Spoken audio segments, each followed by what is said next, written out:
ओम नमः शिवाय। दोस्तों, जानिए क्यों महत्वपूर्ण है तुलसी पूजन और क्या है इसका महत्व। पौराणिक कथाओं के अनुसार यह भी बताया जाता है कि तुलसी पूर्व जन्म में एक लड़की थी जिसका नाम वृंदा था। राक्षस कुल में उसका जन्म हुआ था। बचपन से ही भगवान विष्णु की भक्त थी। बड़े ही प्रेम से भगवान की सेवा पूजा किया करती थी। जब वह बड़ी हुई तो उनका विवाह राक्षस कुल में दानव राज जलंधर से हो गया। जलंधर समुद्र से उत्पन्न हुआ था। वृंदा बड़ी ही पतिव्रता स्त्री थी, सदा अपने पति की सेवा किया करती थी। एक बार देवताओं और दानवों में युद्ध हुआ। जब जलंधर युद्ध पर जाने लगे तो वृंदा ने कहा, स्वामी आप युद्ध पर जा रहे हैं, आप जब तक युद्ध में रहेंगे मैं पूजा में बैठकर आपकी जीत के लिए अनुष्ठान करूंगी, और जब तक आप वापस नहीं आ जाते मैं अपना संकल्प नहीं छोड़ूंगी। जलंधर तो युद्ध में चले गए और वृंदा व्रत का संकल्प लेकर पूजा में बैठ गईं। उनके व्रत के प्रभाव से देवता भी जलंधर को न जीत सके।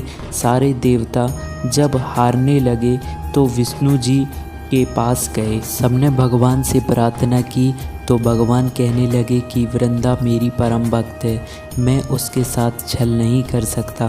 फिर देवता बोले, भगवान दूसरा कोई उपाय भी तो नहीं है, अब आप ही हमारी मदद कर सकते हैं। भगवान ने जलंधर का ही रूप रखा और वृंदा के महल में पहुंच गए। जैसे ही वृंदा ने अपने पति को देखा वे तुरंत पूजा में से उठ गईं और उनके चरणों को छू लिए।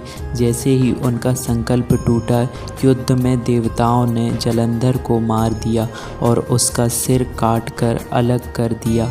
उनका सिर वृंदा के महल में गिरा। जब वृंदा ने देखा तो मेरे पति का सिर तो कटा पड़ा है, तो फिर ये जो मेरे सामने खड़े हैं ये कौन हैं?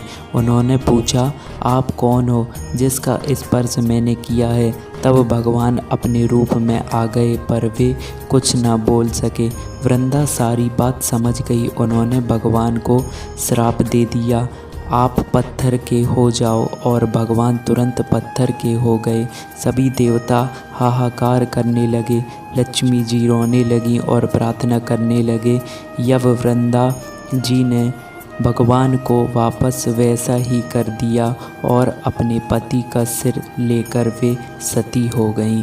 उनकी राख से एक पौधा निकला। जब भगवान विष्णु जी ने कहा, आज से इनका नाम तुलसी है और मेरा एक रूप इस पत्थर के रूप में रहेगा, जिसे शालिग्राम के नाम से तुलसी जी के साथ ही पूजा जाएगा, और मैं बिना तुलसी जी के भोग स्वीकार नहीं करूँगा। तब से तुलसी जी की पूजा सभी करने लगे और तुलसी जी का विवाह शालिग्राम जी के साथ कार्तिक मास में किया जाता है। देव उठावनी एकादशी के दिन इसे तुलसी विवाह के रूप में भी मनाया जाता है। तो दोस्तों, वीडियो कैसा लगा कमेंट बॉक्स में ज़रूर बताइए और ऐसे ही अपडेट्स के लिए चैनल को सब्सक्राइब ज़रूर कीजिएगा। ओम नमः शिवाय।